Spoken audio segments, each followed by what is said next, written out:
but it felt like I wanted to rip my hair out. Like I remember there being like blood on the wall, but it was like a cry for help. You sort of get addicted to the morphine-like substances that your brain makes.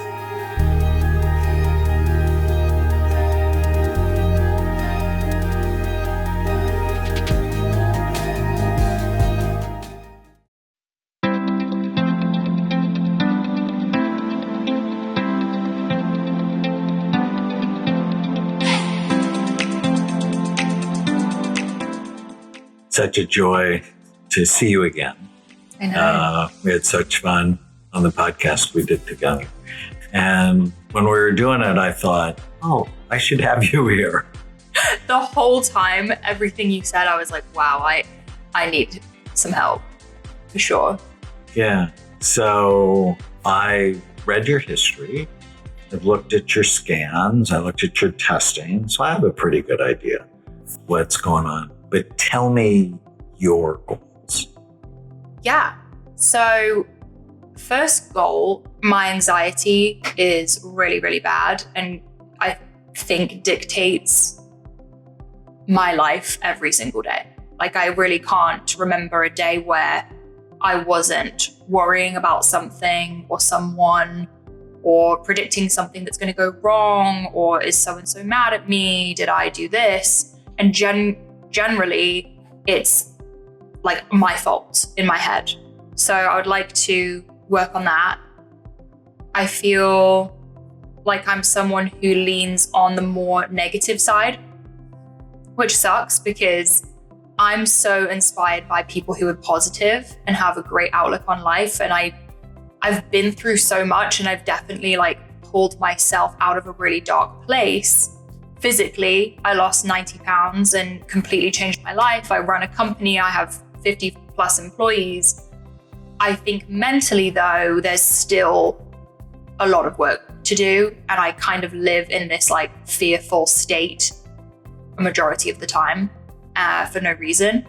And I feel like I'd love to be more grateful for my current situation. I am super grateful, but kind of feeling that and really like embodying it. And maybe expecting the best rather than the worst, if that makes sense. Totally makes sense. I made notes for us. Constant feeling people will leave. Oh my gosh. Hypervigilant, which means you're always watching. Always. Terrified of conflict. Worries what others think. Feeling, just like you said, of getting into trouble. Something's wrong with you. Constant depression, anxiety, screaming, crying. Much better now. Yeah. Heavy alcohol in college to the point where you would black out. Dissociation, where you would actually leave your body and things wouldn't be real. Holes in your memory, forget periods of time. I'm going to talk about that. Focus is good if you're interested, but not good if you're not interested. Organization can be a struggle. You've been diagnosed in the past with borderline personality disorder, with anxiety, depression. So the anxiety really ever since you can remember. Yeah. And I think, as you just said, when you live in it, you think it's normal. And I thought like crying myself to sleep frequently was normal. Yeah. We should talk about, I did an Instagram live today with Jamie Mustard on this treatment called stellate ganglion blockage. And it's for people who have post-traumatic stress disorder. And it's where their nervous systems become hypervigilant. It's like they're always watching for trouble. And if you grow up in trauma, it's like chronic trouble. And you drank is a way to feel normal because you hate how you feel. The problem is you feel better fast, but it doesn't last, and it causes all sorts of other problems, right? As you found out. When did you start getting help? I guess when I was 14 years old was when I got help. And at what age did she diagnose you with borderline personality disorder? I was a junior in college. So I want to say I was like 21, 22. Okay, so that didn't come till later. Yeah. And what triggered her to make that diagnosis? Do you remember? Yeah. College was like the peak of my mental health just crumbling. I was at a point where I couldn't be alone for more than an hour. Like my life pretty much revolved around making sure I was with people. So of the whole sorority house, of all my friends, I was the one that would be down for anything. Like I would be ready to go out at any moment. That was my priority. And I would get pretty like hysterical if I wasn't around people. I was using alcohol to black out, have episodes during the blackout, things like that. And then I was also cutting. I recently began cutting my arms at that time. And it basically was becoming dangerous. And she said that she had felt like I had BPD for a while, but then she was really getting concerned at that point. I'm not a huge fan of the diagnosis. Just because from a therapist standpoint or psychiatrist standpoint, it means you're really messed up. And I'm not likely to help you. And it's not my fault, it's your fault. I'm like, no. Had anybody looked at your brain? No. Of course, no. So they give you a toxic diagnosis. No one's looking at your brain. They're starting to medicate you. They first do it with stimulants. And then what meds have you been on? Abilify. I don't remember the names of all of them. And a lot of them, they trialed me. So I would be on and off, switching things around. And Abilify is an antipsychotic. Yes. Were you ever psychotic? Did you ever hear voices, believe things that you shouldn't be believing, like you were a spy or you were the Blessed Mother? Definitely not. None of that. But you're in incredible amount of emotional pain. Yeah. And you're really anxious. And when did the idea of cutting come in? I was living in my sorority house. I was probably a sophomore. The feeling I would get, it's difficult now to describe because I don't really get the same level of episode now. It happens occasionally. But it felt like I wanted to rip my hair out. Like that was the level of pain I felt. I felt sad, angry. I didn't feel like I was real. Like I couldn't feel my identity. Couldn't get a grip for like, am I here? Like, why am I in this? It felt like a black hole. And when I would cut, I think the idea of cutting, to be honest, was every time I would look into BPD, it said self-harm. Like people with BPD self-harm. I saw that over and over and over again. And people told me that over and over again. So. Okay. Yeah. So in my head, I was like, well, maybe that's what makes it feel better. Like maybe that's how I bring myself back down to earth. So I remember the first time I ever cut, it felt like what I was feeling on the inside, I could finally like see it and I could finally make it like real. Like, this is how I feel. I wanted this like explosion to get it out of my system and get it out of my head. And it also allowed me, and this sounds bad, but it was like a cry for help. Like it was me trying to show my loved ones, like, hey, I'm in a bad place. And then from there, it kind of just became a really bad habit. How many times do you think you cut yourself? I probably couldn't count. It was pretty frequent. Hundreds? Close to that, yeah. Mm-hmm. Yeah.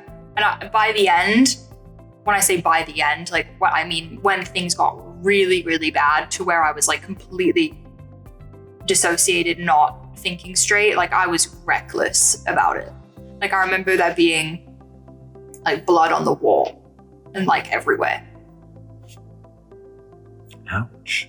I know, I still have scars on my arm and on the back of my leg.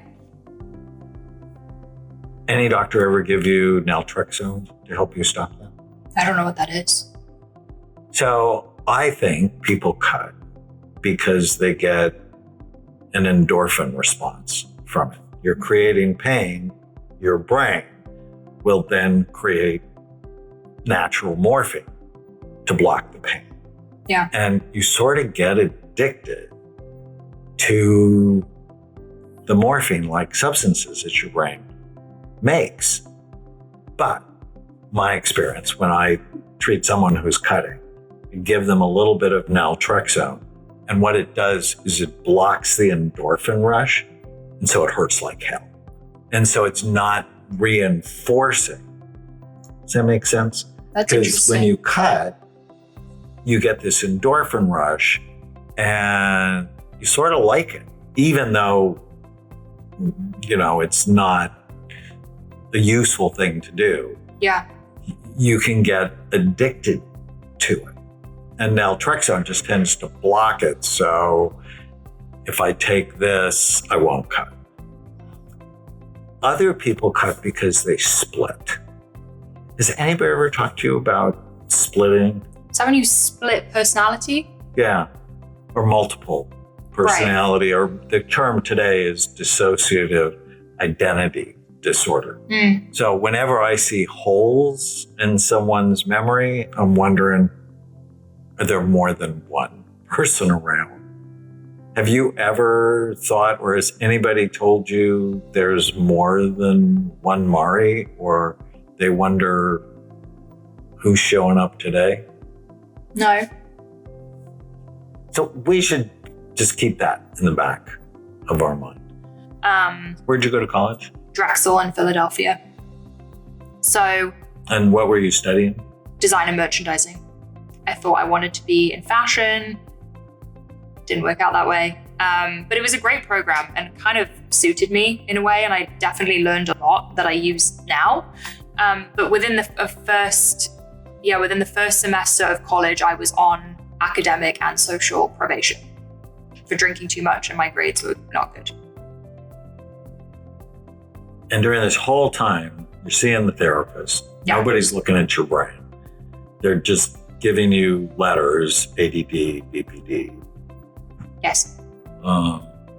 trying to medicate you. Mhm. And you don't love or care for your brain. In fact, you're actively hurting it. I didn't even think about what I was putting in my body ever. Or like I didn't go to the gym, didn't think about anything I ate. It's very... And then you end up gaining weight. Yeah, which so often... really must have been bad for you. Did you ever have an eating disorder in all of this? No, which kind of surprises me. I've only ever struggled with eating more recently, actually, since moving to LA and kind of being in the fitness industry. So no eating disorder. The weight gain happened after I was put on a lot of medication. And then... Oh, so as a way to help you, we made you worse. Oh, way worse. I mean, the foods that I suddenly wanted on that medication, I mean, it completely... Which medicine put the weight on you? The mood stabilizer. I was on so many different things at that time. Have you been on SSRIs? Yeah. Prozac, Paxil, Zoloft, Lexapro? Yeah. Helpful, not helpful? Not helpful. No, that time of my life ruined my life.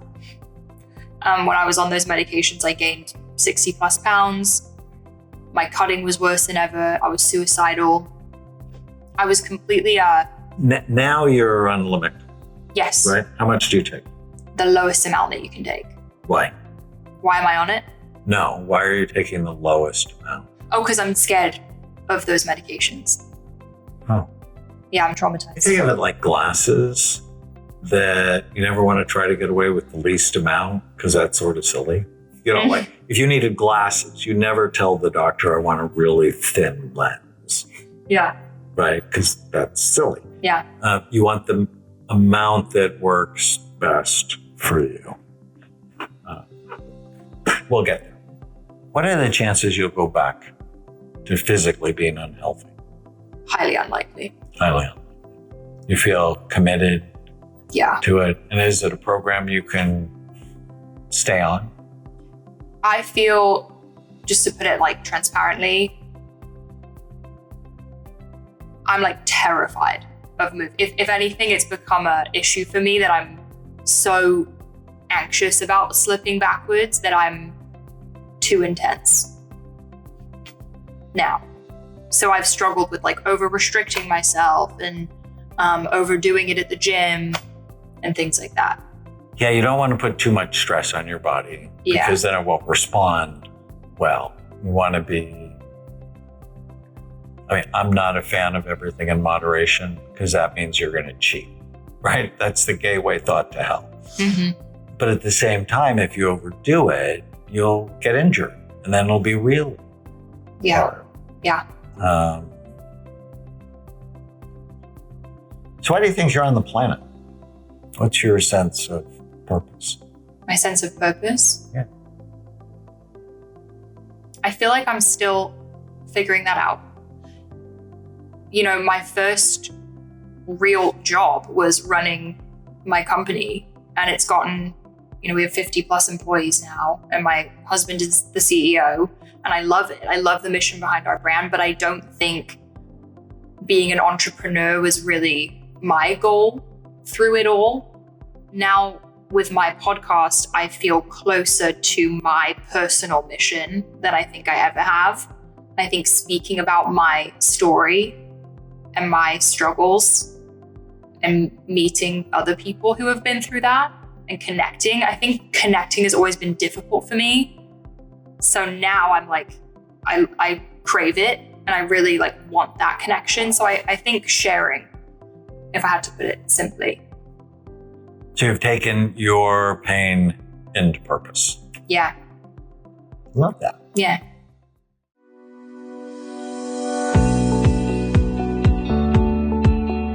All right. So let's talk about your brain.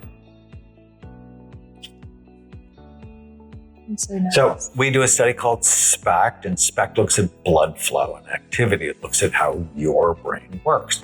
And it basically shows us three things: good activity, too little, or too much. And then my job is to balance it. If it's not working hard enough, I have to stimulate it. If it's working too hard, I need to calm it down. This is an example of a healthy scan. We look at the outside surface of your brain. You have a beautiful brain. Maybe a little bumpy because of the alcohol and other things you did, but you have a great brain.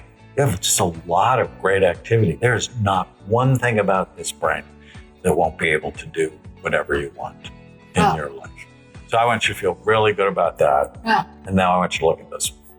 Blue is average activity. Red and white are the most active parts of the brain. Okay. And white should be here. We're going to find it in yours and other places. Your brain is freaking on fire. Oh, she's lit up. It's lit up. She is lit up. So what does this mean? It means this is one of the hottest singulates I've seen in a very long time. What is that? So this is the brain's gear shifter. It allows you to go from thought to thought, move from idea to idea, be flexible, go with the flow. And when it works too hard, you get stuck on certain thoughts or certain behaviors. You worry. It's like you have a little mouse in your head on an exercise wheel. The mouse can't get off, and the mouse is not happy. And it's like on and on, over and over. And you get the mouse drunk in order to go to sleep. Or you get the mouse stoned. So it will leave you alone. Yeah. Or you get him high with mushrooms and have him hallucinate. Yeah. your brain is working way too hard. Yeah. This is why EMDR can be really helpful. So you have what I call the diamond pattern. If you connect these dots, it looks like a diamond. Mm-hmm. And that often goes with past emotional trauma. So you see how these diagnoses don't really help us that much. Right. But if we see your behavior through the lens of trauma, it just makes more sense. And EMDR calms it down. Okay. So if we can find you a therapist to do this with you, I think it'd be really helpful. I'll do it. Yeah. 100%. Yeah. So that diamond, you see that with emotional trauma patients. Yeah. I published a big study on 21,000 people looking, is it emotional trauma or is it physical trauma? And when it was one or the other, we could separate them almost perfectly. So you don't see a physical trauma pattern in my brain. Okay. No. Your problem is with mood stability. That makes perfect sense. Your brain's working too hard. If you calm it, your mood will be more level, and then you won't have to work quite as hard. But I'm going to recommend that plus happy saffron. Saffron has been found to do so many good things, help people focus, helps their mood. There's actually 24 randomized controlled trials showing it's equally effective to antidepressants. Wow. Amazing. I love natural supplements and food. I feel like you can do a lot with like healthy food too. Salmon. So Chris Palmer from Harvard, I don't know if you interviewed him, but he wrote a book called Brain Energy. And it's basically about using the ketogenic diet to help. And what is Lamictal? Lamictal is an anti-seizure medicine. It's an anticonvulsant, right? Ketogenic diets are anti-seizure diets. They help stabilize seizure. My granddaughter actually has a seizure disorder, and she's been on a ketogenic diet since she was 6 months old. Wow. Stabilizes her when she goes off of it. I mean, her mother never lets her go off of it, but if she did, her seizures would come back. We think of people who have mood instability as having like these little seizures in their brain. And you would say, I want to pull out my hair. It's sort of like you're having a behavioral seizure. I actually did keto for 2 years because my mood was so bad. And it honestly helped me more than anything else ever. So that could be a good diet for you. Yeah. I love keto. I love fats. I can do that easily. I'm going to leave the borderline diagnosis because I just don't think it helps us. Fine. Get rid of it.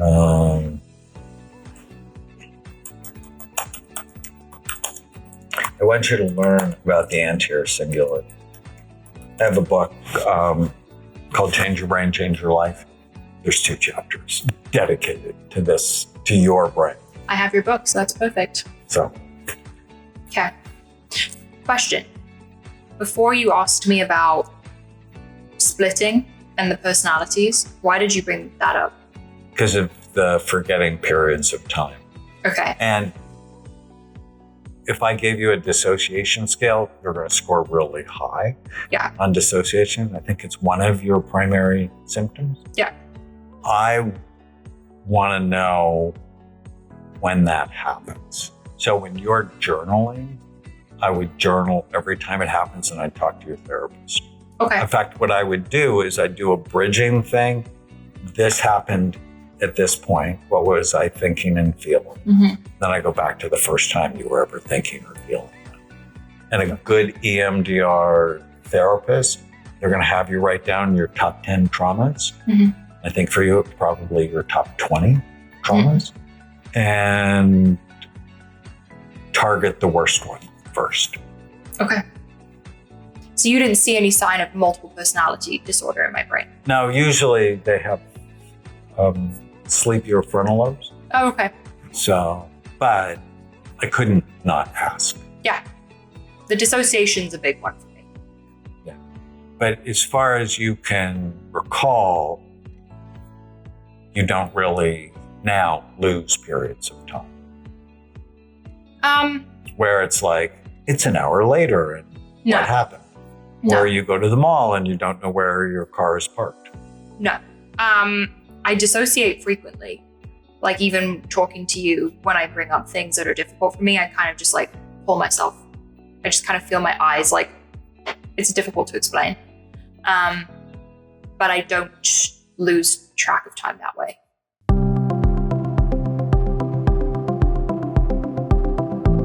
EMDR, kill the ants. Did we talk about that on your show? No.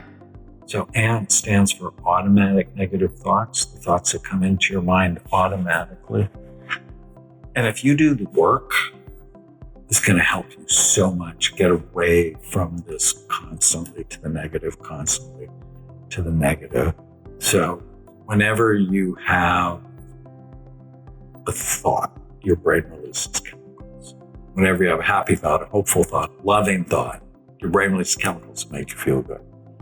But whenever you have a negative thought, a hopeless thought, a helpless thought, angry thought, your brain releases a completely different set of chemicals that make you feel bad. Where you bring your focus always determines how you feel. Thoughts are automatic. They just happen. They're based on all sorts of things. They may not even be yours. They may be from a different generation, from your friends, the music you listen to, the news you watch. And they lie all the time. Just because you have a thought has nothing to do with whether or not it's true. And I was 28 years old in my psychiatric residency. The first time I heard you don't have to believe every stupid thing you think. I believed every stupid thing I thought, which led to a lot of suffering. Yeah. So if I can get you to do this one exercise, whenever you feel sad or mad or nervous or out of control, write down what you're thinking.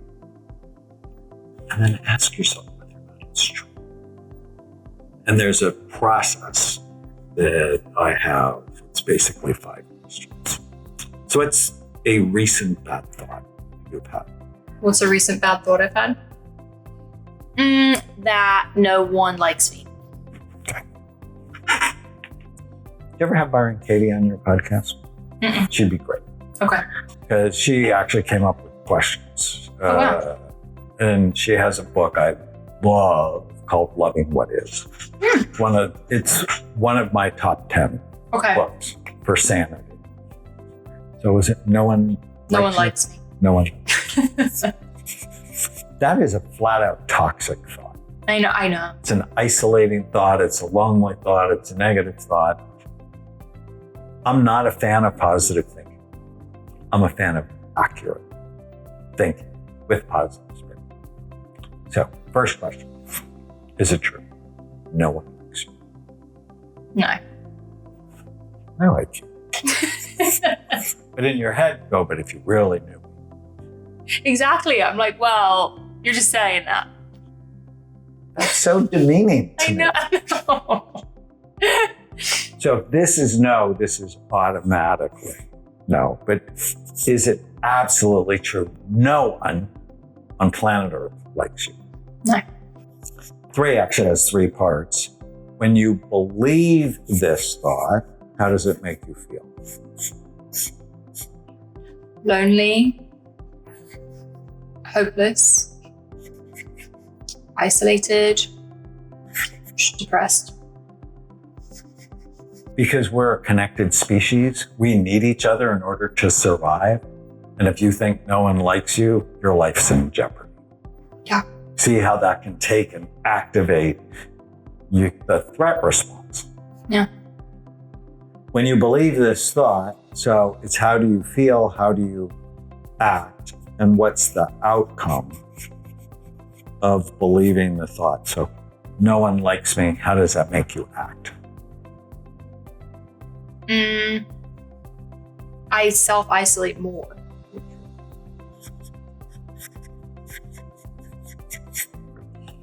And the outcome is just sadness and suffering. So, write down the thought that's bothering you. literally want you to do this 100 times, because the rut in your brain that takes you to negativity is big. Sort of like the 5 freeway. Big. And it's crowded with negative thoughts. So what we have to do is build the new highway. And that takes repetition, right? You didn't get healthy eating right once. You got healthy eating right over a long period of time. And I think of mental health the same way. Yeah. It's a daily practice. It's a daily practice because these ants have infested you since you were a child. Yeah. But if you understand what I'm doing, your thoughts create your symptoms. Yeah.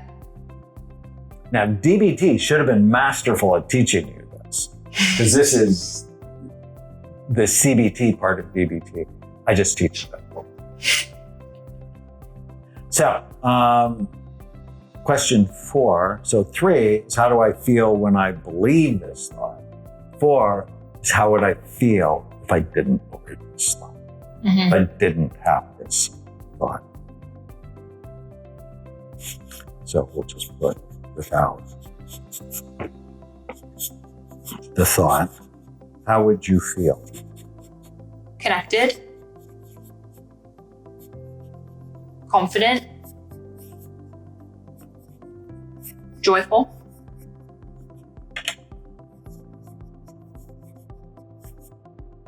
And how would you act? Like myself.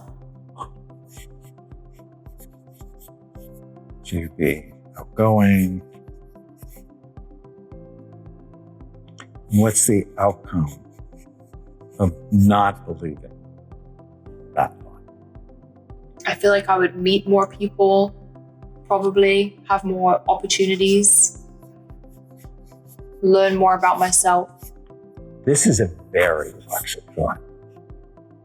It drives a lot of your pain. 5's my favorite. Take the original thought, no one likes me, turn it to the opposite. Now, not the narcissistic opposite, which is everyone likes me, right? No. But some people like me. Give me an example. Of people who like me? Yeah. You've already volunteered. I invited you. You did. I did, right? You did. Yes, that's true. I have And proof. I gave up half my day because I thought you're amazing. Thank And you. I thought this would be a great story. Thank you. And I appreciate it. And I've it. already said we're going to be friends. So. Thank you. So you, Fee, my husband's mom likes me a lot. My team likes me, I think. Big one for me. This is such a good exercise. I want to do one other exercise with you. I've not done this on the show yet. There's a great book I love called The Gap in the Game. I made my executive team read it. Ooh, okay. And it talks about, and I wish when I was your age, I would have read this book because I'd have been a lot happier. And I've been way more successful than I ever thought. But I spent way too much time in the gap. So the gap is looking at what you don't have, measuring yourself forward, which is stress. It's like, well, I don't have this. I want to get that. The gain is looking at how far you've come. Mm. And I think if you look at how far you've come in the last 10 years, it's historic. It's really cool. And so are you measuring forward with what you don't have? Or are you measuring backwards, looking at how far you've come? One is joy. The other is stress.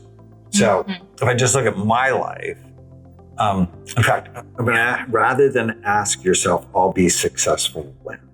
Yeah. We're going to switch that to, I know I'm being successful when. One is forward thinking, one is present thinking. Mm-hmm. And so this was my hedonic treadmill, or it was always, what's the next thing? What's the next thing? What's the next thing? And I'm going to publish a book. And I got rejected 35 times from my first one. Wow. Well, then I want a New York Times bestseller. Well, then I want a #1 New York Times bestseller. Well, then I want a book that sells 1 million copies. You see the stupidity there. It's you never happy, even though you have all this great stuff. Yeah. So this is the wrong question. The right question is, I know I'm being successful when I'm connected. Mm. I know I'm being successful when I'm taking care of myself. Mm. I know I'm being successful when I'm being a good leader, when I'm building value, because we're actually an employee-owned organization. Oh, wow. The employees own 30% of Amen Clinics. Oh. So when I'm building value, or when I'm working to change psychiatry.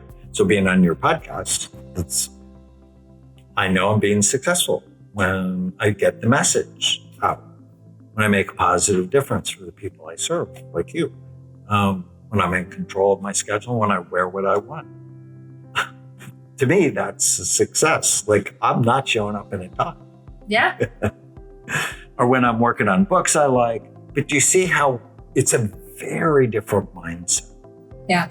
And it doesn't decrease my motivation at all. It just increases my happiness. Yeah. That's a great idea. I love that. And thank you for all the podcast guest ideas and book recommendations. And thank you for having me. This has been amazing. Seriously. So well. I feel like my whole journey has kind of like, you can fix your body, but really like you need to fix your mind too, you know? Well, I was just in Arizona. I did a freedom lecture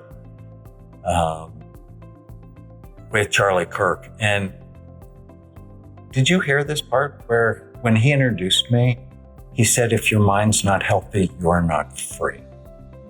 He said, in order to be free and to have freedom in your life, you need a healthy mind and a healthy brain. Wow. All right. Wow. And you've been a bit of a prisoner of war. I would agree. I feel like I've been dragging this around for years. Yeah. Wow. That's a good quote. And rather than thinking you have a mental illness, I want you to think, I have an elite mission and I need an elite mind to go with it. And so go from a strength perspective rather than an illness perspective. Yeah.